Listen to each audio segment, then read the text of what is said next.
Hello everybody, study IQ 99 channel में आप सबका स्वागत है। आज है 7 जनवरी 2022। तो आज डिस्कस करेंगे जो इम्पोर्टेंट करंट अफेयर के क्वेश्चन है। इसमें the Hindu, PIB, Indian Express, all India radio, then various जो आपके इम्पोर्टेंट न्यूज़पेपर आते हैं उनका कंक्लूजन होगा ये। तो देखिए यहाँ पे टाइम बिना वेस्ट किए अपना क्वेश्चन स्टार्ट करते हैं। क्वेश्चन नंबर फर्स्ट है, the second campus of Chittaranjan national cancer institute will be set up in, यानी भारत का दूसरा जो नेशनल कैंसर इंस्टीट्यूट है वो कहाँ पर एस्टैब्लिश होगा। ऑप्शन है कोलकाता, सेकंड ऑप्शन है कोच्चि, थर्ड है मदुरई और फोर्थ है आपके हैदराबाद। तो आंसर है इसका आपके कोलकाता। कोलकाता आंसर है। अब क्वेश्चन यहाँ पे ये बनता है कि फर्स्ट कहाँ पर है, तो 2015 में हरियाणा के झज्जर डिस्ट्रिक्ट में फर्स्ट नेशनल कैंसर इंस्टीट्यूट को स्टैब्लिश करवाया गया। तो सेकंड कोलकाता में है, जो आज उसका उद्घाटन भी कर रहे हैं इंडिया के प्राइम मिनिस्टर। और ये द हिंदू की न्यूज है। तो यहाँ पर ये फर्स्ट क्वेश्चन था, यहाँ पर आपके हमने सॉल्व कर लिया इसको। नेक्स्ट क्वेश्चन नंबर सेकंड की तरफ बढ़ते हैं। क्वेश्चन नंबर सेकंड है, with reference to the expenditure limit for candidate in parliamentary and assembly constituencies, consider the following statement। तो यहाँ पर देखिए क्वेश्चन ये पूछ रहा है कि जो पार्लियामेंट्री मतलब आपके लोकसभा या संसद के जो चुनाव होते हैं और जो राज्य की विधानसभाओं के जो चुनाव होते हैं, वहां पर जो इलेक्शन में कैंडिडेट अपना एक एक्सपेंडिचर कर सकते हैं, खर्च कर सकते हैं, उसकी लिमिट क्या रखी गई है। तो इसमें पहला है आपके, the ceiling on parliamentary poll expenditure has been raised from 70 lakh to 95 lakh rupees in bigger states and 54 lakh to 75 lakh in smaller states. Statement पहला बिल्कुल करेक्ट है, क्योंकि बड़े राज्यों में तो आपके जो MPs हैं वो खर्च कर सकते हैं 70 लाख से लेकर आपके 95 लाख तक, और जो छोटे स्टेट हैं वहां पर MPs खर्च कर सकते हैं 54 लाख से लेकर 75 लाख तक। सेकंड स्टेटमेंट है, the ceiling on poll expenditure in UT of Jammu and Kashmir has been raised to 95 lakh. जो भारत के यूनियन टेरिटरीज में जम्मू कश्मीर है, वहां पर एक खर्चा किया जा सकता है आपके, अगर MP का चुनाव होता है तो 95 लाख तक की वहां पे एक लिमिट रखी गई है। तो दोनों ही स्टेटमेंट करेक्ट होंगे यहाँ पर। तो फर्स्ट आपके रॉन्ग हो जाएगा, सेकंड भी रॉन्ग होगा और सी आपके करेक्ट हो जाएगा। Both first and second are correct. Next question number third की तरफ बढ़ते हैं। क्वेश्चन नंबर थर्ड है और इसकी लैंग्वेज है, Sudhir Kumar Saksena recently seen in news is related to. तो पहला ऑप्शन है, inquire to the serious lapse in the security arrangement during prime minister Narendra Modi visit to Punjab. Second statement है, small scale industries. C statement है, working of capital market infrastructure institutions. D option है, none of the above.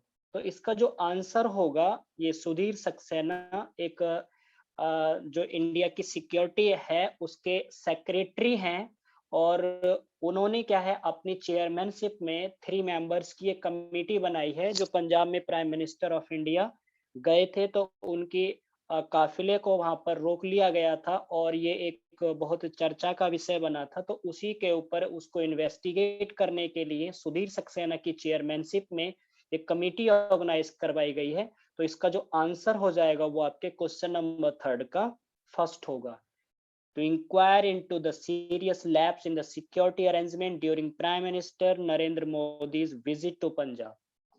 Okay, next question number fourth की तरफ बढ़ते हैं। Question number fourth है, with reference to the intra-state transmission system green energy corridor phase second, consider the following statement. तो इसमें ये पूछ रहा है कि आपके जो इंट्रा स्टेट ट्रांसमिशन सिस्टम है, ये green energy corridor phase second जो आपके लॉन्च किया गया है, इसमें क्या क्या आपके फीचर्स हैं, क्या क्या करेक्टरिस्टिक्स हैं इसके। तो पहला statement, the scheme will facilitate grid integration and power evocation of approximately 20 gigawatt of renewable energy power project in 7 states। पहला स्टेटमेंट बिल्कुल करेक्ट है, क्योंकि इसमें 20 गीगावाट रिन्यूएबल एनर्जी के लिए आपके ये एक योजना चलाई जा रही है और इंडिया के 7 स्टेट में आपको इसको लॉन्च किया जा रहा है फेज सेकंड को। तो 7 स्टेट कौन कौन से होंगे आपके? गुजरात है, हिमाचल प्रदेश है, कर्नाटका है, केरला है, राजस्थान है, तमिलनाडु है एंड उत्तर प्रदेश है। तो ये 7 स्टेट हो जाएंगे। सेकंड स्टेटमेंट भी बिल्कुल करेक्ट है, इसलिए क्वेश्चन नंबर 4 का जो आंसर होगा वो आपके सी हो जाएगा, both first and second only. Next question number 5 है और आज के लेक्चर का ही क्वेश्चन नंबर लास्ट भी होगा। तो क्वेश्चन नंबर 5 है, with reference to the India and Nepal relation consider the following statements. तो इंडिया और नेपाल के रिलेशन को लेकर आपके यहाँ पे स्टेटमेंट दिए गए हैं, चर्चा का विषय बना हुआ भी है। तो इसमें कुछ आपके स्टेटमेंट पहला है, the union cabinet has approved the memorandum of understanding between India and Nepal for construction of bridge over Mahakali river eight Dharchula India, Dharchula Nepal. देखिए पहला स्टेटमेंट बिल्कुल करेक्ट है, इंडिया नेपाल के बीच में महाकाली रिवर को लेकर एक ब्रिज बनाया जा रहा है और उसके ऊपर आपके इंडिया में धारचूला और नेपाल में धारचूला, ये प्लेस का नाम है जहां पर इसका कंस्ट्रक्शन का आपके काम स्टार्ट हो रहा है। लेकिन याद रहे ये महाकाली रिवर इंडिया और नेपाल के बीच डिस्प्यूट का कारण बनी हुई है और इंडिया नेपाल के बीच में एक ट्रीटी भी हुई थी जब ब्रिटिश इंडिया का पार्ट था इंडिया। तो 1816 में एक सुगोली की संधि हुई थी, सुगोली की संधि, इस सुगोली ट्रीटी ऑफ सुगोली, इसमें क्या है आपके एक एंग्लो नेपाल वॉर हुआ था जो चला था 1814 से लेकर 1816 तक। इस 1816 में ट्रीटी ऑफ सुगोली के बाद, सुगोली बिहार में है, इस सुगोली ट्रीटी के बाद में ब्रिटिश ने नेपाल में एंट्री नहीं की थी और नेपाल एक इंडिपेंडेंट स्टेट रह गया था। तो इस आधार पर ये इंडिया और नेपाल के एक जमीनी रिलेशन है, पहले से चले आ रहे हैं। बहुत सारी रिवर्स हैं जो नेपाल में जो माउंटेन रेंज हैं वहां से ओरिजिनेट्स होती हैं, इंडिया की टेरिटरी में एंट्री करती हैं और इंडिया में भी उनका बड़े पैमाने पर यूटिलाइजेशन होता है, चाहे तो इरिगेशन में हो, ड्रिंकिंग के रूप में हो या प्रोजेक्ट में यहाँ पे इलेक्ट्रिसिटी जनरेट की बात की जाए। सेकंड स्टेटमेंट है, Nepal is not a member country of BIMSTEC. देखिए बिम्स्टेक क्या है, एक इनिशिएटिव है बे ऑफ बंगाल का। तो ये एक ऑर्गेनाइजेशन है और इसकी स्थापना 1997 में की गई थी। किसकी? बिम्स्टेक की।